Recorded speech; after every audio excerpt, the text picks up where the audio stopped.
दिल्ली में एक छात्रा के ऊपर एसिड अटैक हुआ है और दिल्ली के द्वारका मोड़ की ये घटना है जहां एक स्कूली छात्रा पर तेजाब से हमला कर दिया गया है। लड़की 12वीं की छात्रा बताई जा रही है और इस एसिड अटैक का सीसीटीवी फुटेज भी सामने आया है।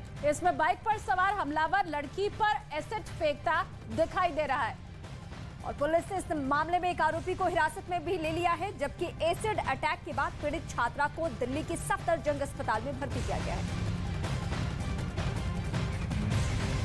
तो बड़ी खबर इस वक्त की आपको बता रहे हैं। देखिए, ये खबर झकझोर कर रख देने वाली। राजधानी दिल्ली में लगातार ये कोशिश की जाती रही है कि किसी भी तरीके से लड़कियां बच्चियां महफूज हो सके। दावे भी लगातार किए जाते रहे, लेकिन हकीकत देखिए ये कि आखिर किस तरीके से दिन दहाड़े दो मनचले लड़के आते हैं और एक छोटी बच्ची पर 12वीं की छात्रा बताई जा रही है जिस पर तेजाब फेंककर बड़ी आसानी से फरार हो जाते हैं। सुबह 7:30 बजे की ये घटना है। लड़की अपने स्कूल जाने के लिए घर से निकली थी। 12th में पढ़ती है ये बच्ची और जिस वक्त वो सड़क पर खड़ी थी, कैसे बाइक सवार दो लड़के वहां पर पहुंचते हैं। पीछे जो लड़का बैठा हुआ है वो एसिड फेंककर लड़की के ऊपर चला जाता है। अभी भी सफदरजंग में इलाज इस लड़की का जारी है। ये भी आपको बताएं कि चेहरा और खासकर आंख के पास का जो एरिया है वो बुरी तरह क्षतिग्रस्त हुआ है। और तस्वीरें उसी वक्त की हम आपको दिखा रहे हैं जब वो लड़की स्कूल जाने के लिए वेट कर रही थी किसी गाड़ी का और उसी वक्त दो मनचले आते हैं। यहाँ पे ये सिरफिरे पहुंचते हैं और जो उस लड़की पर वार करते हैं वो भी तेजाब से। चेहरा उसका जल चुका है। आंख के नीचे के हिस्से के बारे में ऐसी जानकारी मिल रही है। फिलहाल उसका इलाज चल रहा है और पुलिस भी अपने स्तर से अलग अलग एंगल से जांच कर रही है कि क्या ये लड़की इन लड़कों के जरिए पहले से परेशान की जाती रही है या ये पहली दफा इस तरीके का वाकया सामने आया है। लेकिन देखिए, ये दो तस्वीरें आपको दिखा रहे हैं। छात्रा पर एसिड अटैक जब किया गया उसका ये सीसीटीवी फुटेज आपको दिखा रहे हैं कि आखिर किस तरीके से दो लड़के बड़ी आसानी से आते हैं। इनको ये पता था कि ये बच्ची जो है वो किस वक्त यहाँ से गुजरती है, वो यहीं पर आके अपने स्कूल की बस का वेट करेगी और कितने बजे पहुंचेगी। बड़ी आसानी से आते हैं। हालांकि ऐसा नहीं है कि आसपास लोग मौजूद नहीं है, आसपास लोग मौजूद है। और राजधानी दिल्ली का द्वारका इलाके की तस्वीरें दीपक बिष्ट हमारे सहयोगी हमारे साथ जुड़ चुके। दीपक, सबसे पहले उस छात्रा के बारे में बताइए, अभी फिलहाल तबीयत कैसे, डॉक्टर्स क्या कह रहे हैं?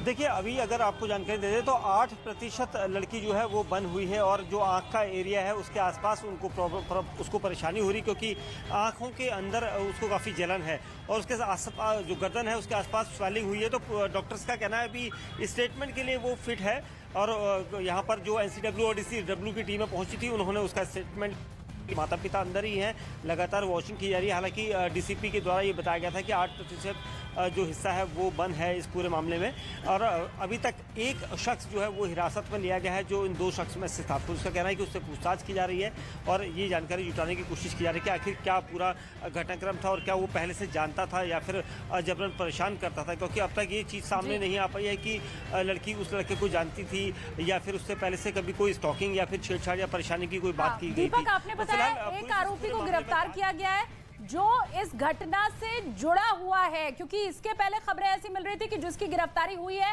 वो इस घटना से जुड़ा है या फिर नहीं है, ये स्पष्ट नहीं हो पा रहा था। लेकिन अभी भी दूसरे शख्स की, दूसरे आरोपी की तलाश जारी है। और देखिए, उधर छात्रा के ऊपर एसिड अटैक के बाद उसे फौरन दिल्ली के सफदरजंग अस्पताल में भर्ती कराया गया, जहां उसका इलाज इस वक्त चल रहा है। सहयोगी दीपक बिष्ट का यह कहना है कि 8% वो लड़की को नुकसान पहुंचा। एसिड अटैक में छात्रा की हालत इस वक्त गंभीर बताई जा रही है। बिल्कुल, दीपक बिष्ट लगातार इस बात को लेकर देखिए अपडेट बता रहे हैं, क्योंकि DCP की तरफ से भी बताया गया है कि 8% जो है वो, यानी कि पूरी बॉडी में से अगर आप समझेंगे तो 8% बर्न हुई है।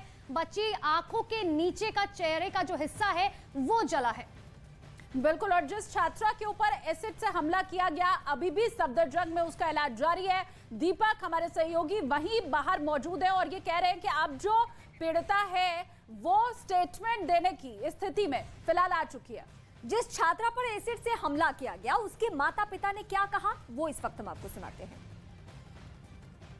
तेजाब डाला है उसको, लड़की पे छोटी बेटी आई है घर पे बताने के लिए कि घबराई हुई थी वो भी। 7:29 पे गुड़िया निकली स्कूल के लिए, दोनों मेरी। तो 7:34 पे छोटी गुड़िया भाग के आई है। 7:34-35 पे कि दीदी के ऊपर कोई दो लड़के आए, एसिड डाल के चले गए और वो पूरे ढके हुए थे। वो CCTV हमारे पास वो भी आ गई है, फुटेज भी आ गई है, लेकिन वो कंफर्मेशन नहीं हो रही कि कैसे दिख नहीं रहे क्लियर, क्योंकि पूरे ढके हुए थे।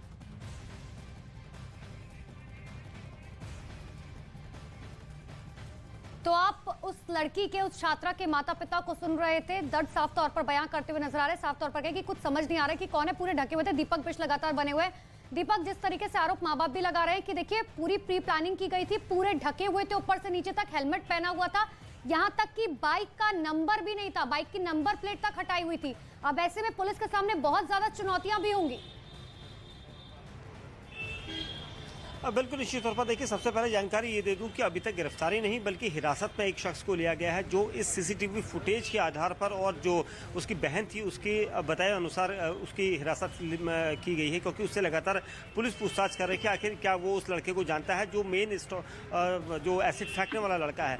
वहीं दूसरी तरफ जिस तरह का ये पूरा घटनाक्रम है, जो सीसीटीवी फुटेज है, उससे देखकर ये पुलिस अंदाजा लगा चुकी है कि पहले से ही रेकी की गई थी, क्योंकि स्कूल का जो समय होता है तकरीबन 7:30 बजे से 8 बजे का था। और जब छात्रा अपने स्कूल को जा रही थी अपनी बहन के साथ, तो घर से कुछ दूरी पर जाकर ही इस पूरी वारदात को अंजाम दिया गया था। वहां से उन दोनों को मेट्रो के जरिए अपने स्कूल की तरफ जाना था, और यही वजह थी कि इन दोनों को पता था कि उस इलाके में, उस जगह पर, उस लोकेशन पर वो इस काम को अंजाम दे सकते हैं। और सीसीटीवी फुटेज में भी साफ तौर पर दिखाई दिया है कि जैसे ही बाइक में, नीली बाइक में वो लोग आए, उन्होंने अंजाम दे दिया। तो बहरहाल पुलिस का कहना है कि इस पूरे मामले में जो आरोपी है उनको जल्द पकड़ा